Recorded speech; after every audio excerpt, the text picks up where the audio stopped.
So let's start off with talking about Autonomy 101. So for terminology, so in this context, I don't know who works with autonomous systems on a regular basis. We're going to be using the term an agent. An agent can be anything that needs to be whatever is the actual entity that's autonomous. It can be a robot, a video game sprite, or just a trading algorithm. It's just pure software. So let's go and talking about Autonomy 101. The main components to autonomous systems are perception and control. So obviously, if an agent needs to interact with a particular environment, it needs the ability to observe that environment. That's where sensors come into play. The observation, when you use the sensors, you're making observations about what you see within that environment. And sensor fusion is the technique by which you, there are various ways you can approach this, Kalman filters, they're popular. But sensor fusion is the aggregation of sensor data that allows your agent to make decisions about what it needs to do next to observe its state. And so the agent uses that sensor data to determine how it will achieve an objective. That's the planning component of autonomous systems. And then the controller will perform the actions in accordance with that plan. Imitation learning provides you a way to both to basically handle the control phase through supervised learning techniques. So the whole point of the talk is how can we utilize machine learning in autonomous agents? The most obvious scenario where we can apply that is with reinforcement learning. Reinforcement learning, if you're not familiar with it, although I presume that you are, is distinct from unsupervised and supervised learning. It's in its own third field or technique for machine learning overall. And just to give a brief introduction for what it actually is, it's based or derives from psychology and game theory. Basically, you can think of an autonomous agent in a reinforcement learning framework as acting as an Epicurean. And what that means is that it maximizes pleasure and minimizes pain. And by doing so, the agent learns certain behaviors and evolves itself to interact with the environment. So let's just a quick run through the reinforcement learning framework. We have two things. We have an agent. The agent exists within an environment. The agent, through its sensors, whatever those sensors may be, observes its environment and is able to derive its own state. I've simplified this a bit by moving the observation component. In this case, what you see S superscript plus, that will show up in the next slide when we introduce Markov precision processes. But basically, we are observing a particular state within that environment. You can imagine if you had a grid world environment, that would be where your particular coordinates are within that grid. Otherwise, for the state, if you had a real world scenario, it would be, and that will show up in the simulators, it's a continuous type distribution, so it's not that finite. So this is the next component to reinforcement learning. So the reinforcement learning agent basically, in order to make its decisions, develops an internal Markov precision process. That's what's illustrated on the, let's see, oh, I did not like that, never mind.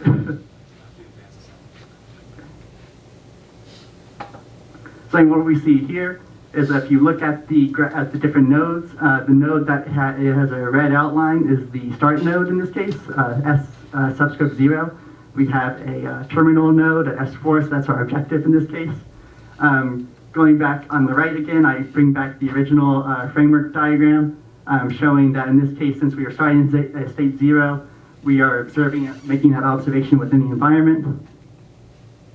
And then we perform, the next thing the agent has to perform an action based on its observation that it sees. And so what you see here, the edges represent the, basically, if you want to think about in the economic context, it's utility, so the cost associated with performing a particular action. In state 0, we have two different actions we can make. We can go to S1, which has a cost associated with it of -2, or we can go to S2, where we have a cost associated of -1. So then when we make that decision, we receive the reward. The reward is, in this case, is derived from what our ultimate objective is. This becomes one of the complexities of reinforcement learning that gives justification for imitation learning that I'll get to in a moment. And so we perform an action, we receive a reward. In this case, the reward is -1. Yes, that's what we just traversed. And then this is just the complete reinforcement learning framework showing the process of observing and the environment, performing an action and receiving a reward. So ultimately, the way we would maximize our utility in this case is we actually end up with, because -2 and 6 add up to 4, and -1, -1 and 6 also add up to 4. We have two different approaches that we could take to reach the observation state from S0. But so there's an element of stochasticity here. But you get the overall idea. And so this is an idealization. So within the downside to reinforcement learning is that basically the idea that you can have this fully understood environment and Markov decision process from the very beginning is highly unrealistic. These numbers that are actually indicating the cost functions need to be identified by the programmer. You need to develop your own reward function that you're trying to, and it's the expected reward function ultimately. So you're trying to maximize that value. Actually being able to maximize that value is to develop that particular reward function is actually very difficult. You have to be aware of things like utility hacking. If you've ever seen an illustration from UC Berkeley about where there's like a boat that's in a race with other boats, the video game, and is trying to win the race, the way they define the utility function basically said that to maximize the score in order to win the race. Unfortunately, in that case, there are also these jewels you can collect as part of the race. In order to since the objective of the agent in this case is to maximize its score, it figures out from its exploitation component that if it just collects the jewels exclusively, it can always increase its score, so it never has any incentive to ever finish the race. So that's something totally unexpected, and indicates like a severe flaw with reinforcement learning, that you have to be able to develop this particular formula to tell the agent how to behave, and anticipate that in a variety of scenarios where you may not fully understand what kind of environment it may encounter to begin with. So this gives justification in imitation learning. Instead, the fundamental idea is that instead of needing to basically think about and derive this reward function, why not just use demonstrations to instruct the agent on how to behave? Fundamentally, if you can see what, why, and how something's done, then you're able to do it yourself is the idea behind it. So in this case, we have a new element. If I actually go back a bit. So when we have these lines in bold, at first, this particular state 0, these would represent the optimal policy. So these are the policies that if the agent was ever in state 0, although it's a bit more complex because there's the random element where you can choose either S1 or S2 as its path. This is where you end up with the scenario. This would be the path when you're in state 0 that you would always take this particular approach. So in this case, in imitation learning, we have a new concept called the expert. The expert's the teacher. They will be responsible for providing what is the optimal policy that our agent will then learn to emulate. So in this context, the what and why are the expert's observations and states, and the how is the expert's action. So this is with the expert's policy. So let's say we have an autonomous vehicle. We make an observation through a sensor, in this case just a basic RGB camera, so standard off-the-shelf type camera.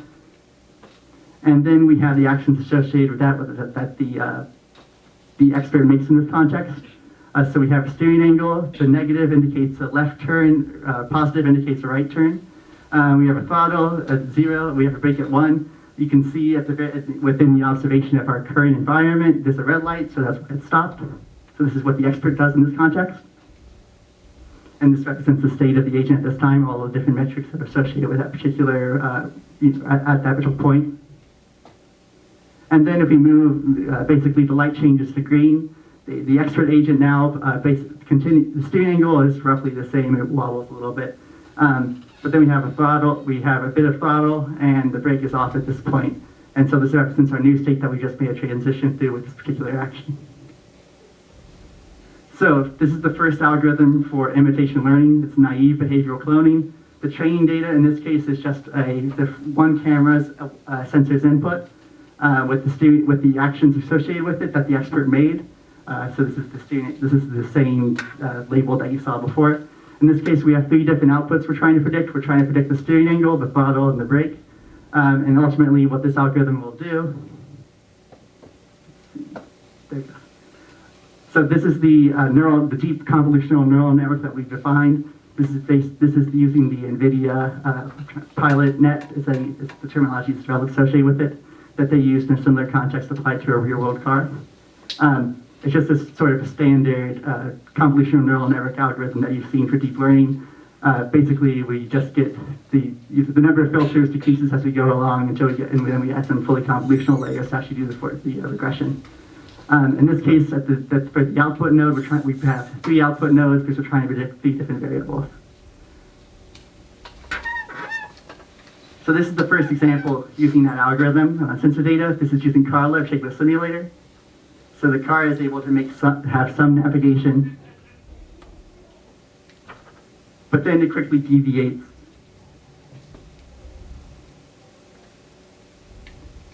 It will end soon. And so ultimately we end up in a tree. The expert agent did not do this originally. So Carla, and I'll get more into this if I get to the simulator component, provides a rule-based expert agent. The rule-based model is what provides the labels in these cases. Basically, that rule-based agent will just drive around this simulated town in the Unreal Engine for indefinitely. So that's where the data comes from. This represents, so the question is what happened in this context. So if I go back and, no, I guess I can't really. Okay, that worked. So basically what happens is we have the car doesn't know how to recover. So as soon as it makes a left turn, and the rule-based agent makes very sharp left turns, by the way, it doesn't know, the distribution at that point has drifted from what the expert provided in its expert policy, so it doesn't know how to recover at that point. Once it's made that error, it will continue to magnify that error as it drives along, just as like if you think of it as like a multiple choice exam where you have dependencies based off your output answer to the first question. Basically, as you continue to answer this question's wrong because you got the first one wrong, all the fed together, it's a similar idea. So there's a smarter way to do it. So this has been applied to University of Zurich. Did this initially with the drone that's able to navigate through woods.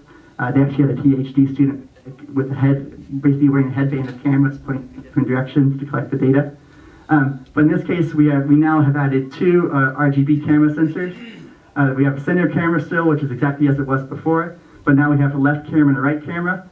And ignoring the hood of a car, which is standard through the images, so the neural network learns to ignore it. If you look at the left camera, for example, you can imagine if you had a center-facing camera pointing in that direction, it would look to the camera as if you were going off the road and towards the sidewalk. Same thing with the right side, you're going off the road and towards the sidewalk. So like the clever hack to handle this problem is that for the left camera, you now tell it in that context to steer to the right to correct when it sees that sort of situation, and for the right camera, tell it to steer to the left in order to correct for that. So now it actually develops the ability to correct itself when it drifts from its original distribution, from the expert policy in particular. So we can see what happens in this case. This is under expected weather conditions, which will be associated with how well imitation learning works in practice. So again, we start off in the exact same scenario. So we make our left turn. I'm not necessarily saying that it behaves as a car. It always should, but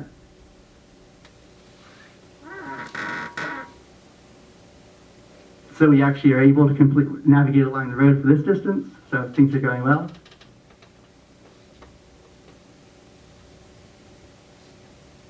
This ends soon too, but simulators don't usually have sound associated with them, so it doesn't provide any simulated, it has no purpose for your modeling, so they get rather boring to watch potentially. But anyway, so it's able to successfully navigate and it just pulls off to the side of the road because that was its endpoint. So here's another expected weather conditions too. I did a bit of data augmentation with this data to basically teach it that by adjusting the brightness in the original and training data, so it also knows how to handle sort of nighttime conditions.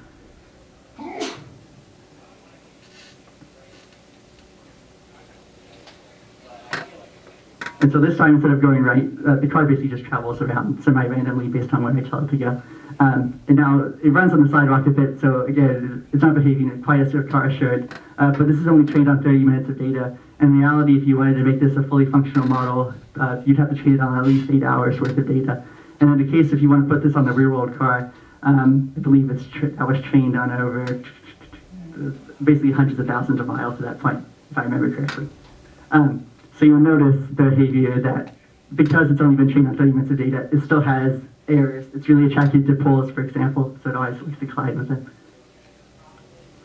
So what happens, so basically it's functional from what we expect with the amount of data it has access to.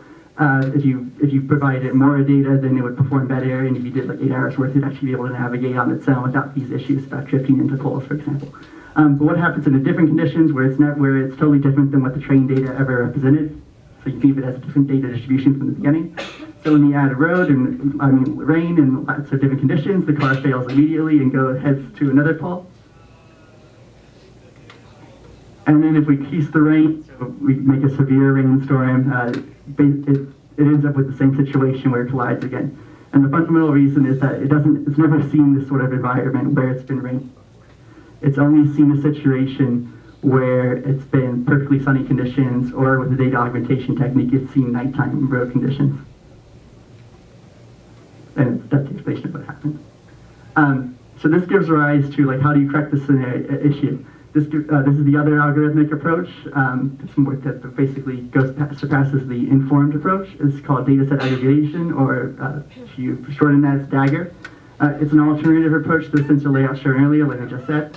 And so the way this works is that you start off with your initial policy, or any policy, and then train it for the number of episodes. So episodes in this case represents how many times you want to drive around the town. And then you collect that sensor data that you collect, that you identified earlier in the label, the actions, the steering angle, speed, and brakes as well.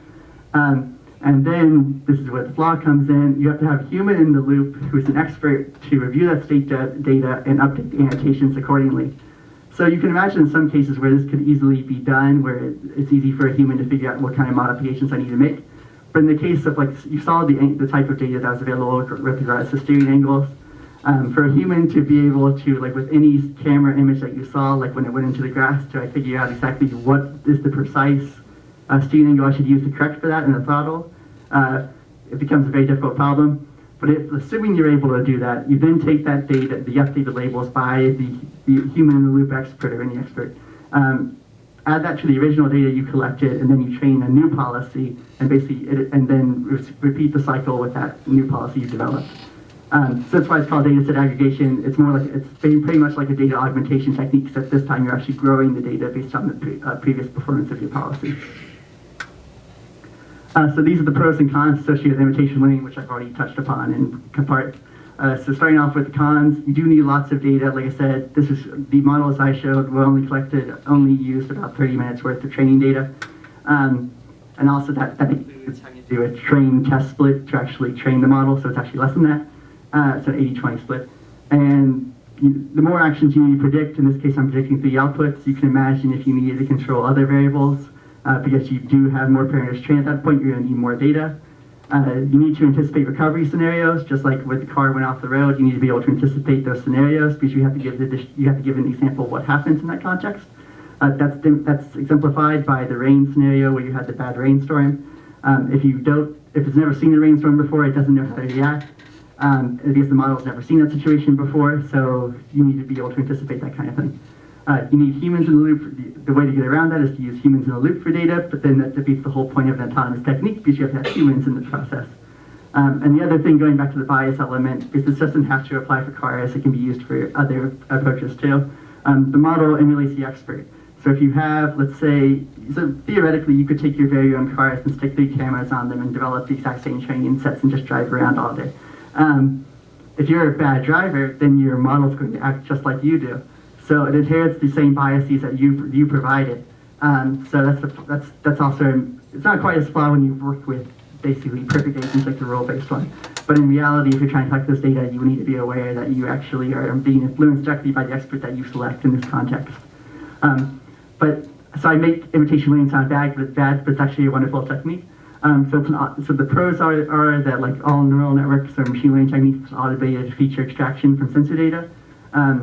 It provides you the ability to predict controls based on your observations, and no longer do you have to deal with quite as much as in depth with sensor fusion.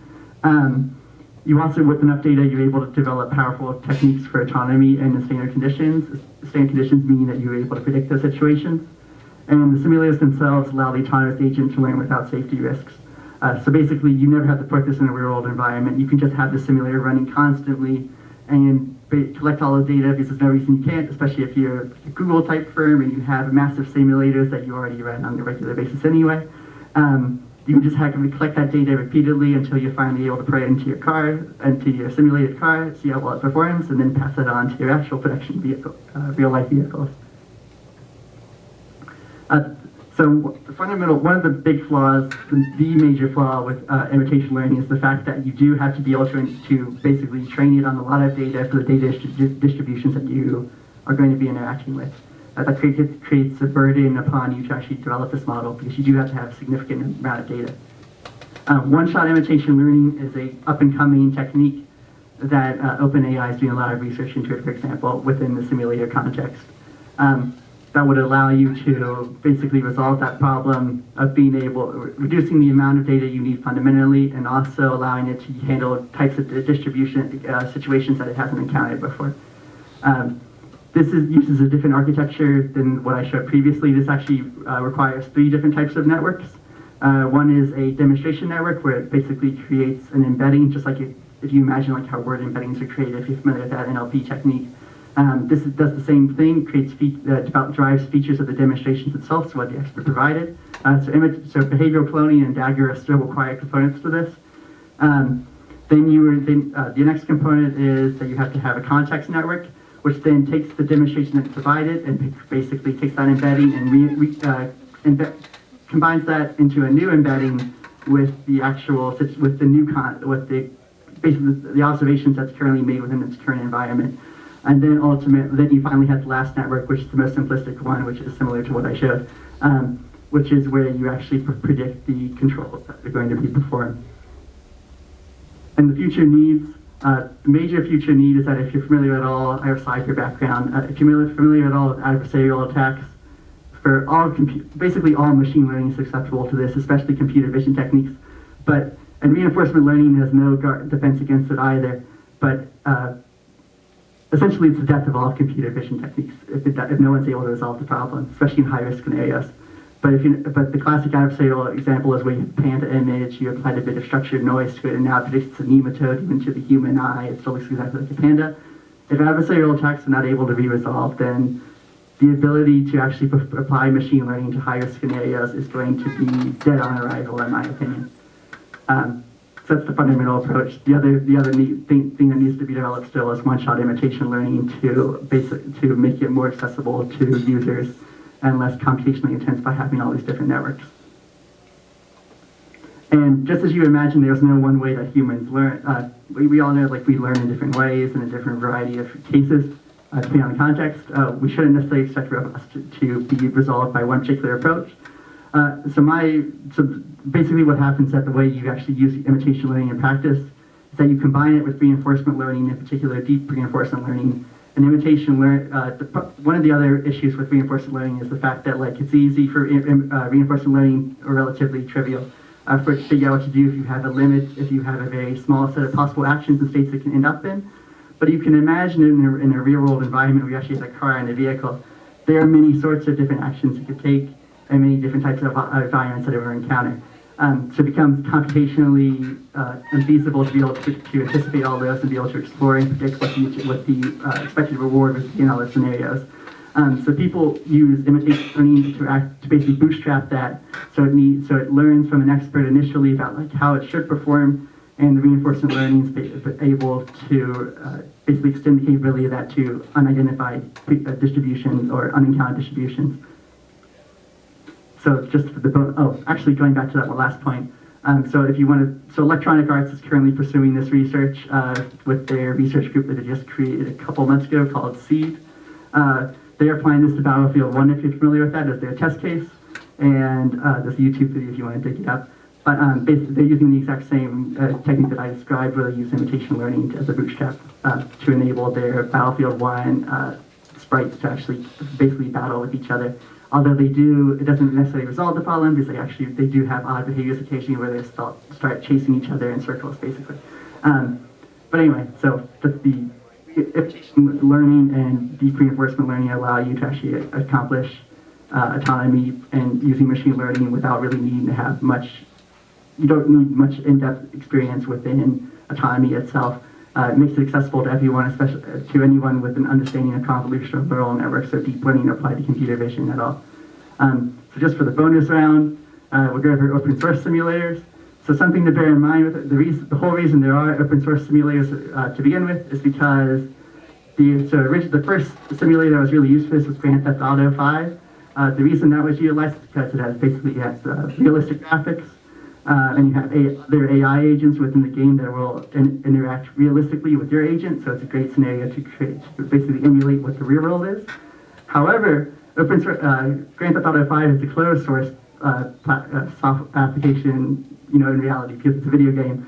And Take-Two Interactive, who's the publisher, who owns Rockstar and is the publisher of Grand Theft Auto, has noticed that people have really enjoyed using Grand Theft Auto for simulators. So if you use Grand Theft Auto, it's a great way to attract their legal office's attention and earn yourself a cease and desist order. So basically, if you want to use this in reality, as soon as they find it, especially if they find out you're using this for profit, they will be very displeased with you. So you have to use open source simulators unless you get explicit approval. And even research labs, like Princeton Research Lab was the one who developed deep drives originally. They were also shut down by Take-Two once they had figured out they were using Grand Theft Auto as well. So open source simulators are the way to go. So just a bit about Carla. It's under the MIT license. It's run by a university in Spain and Intel Labs. And it provides you weather customization. It also provides vehicles and pedestrians that you can use to basically train your model more. I didn't include this in this case because it required more data. It supports semantic segmentation, depth cameras, and LiDARs. You get all the types of input that you would really need. And then you have AirSim from Microsoft if you love Windows. This was actually originally created, as the name implies, for training drones. And then there's Deep Drive 2, which is the replacement that, it's basically the original team that developed Deep Drive is now behind this, trying to recover from what happened after Take-Two came after them. So anyway, that's the end of my presentation.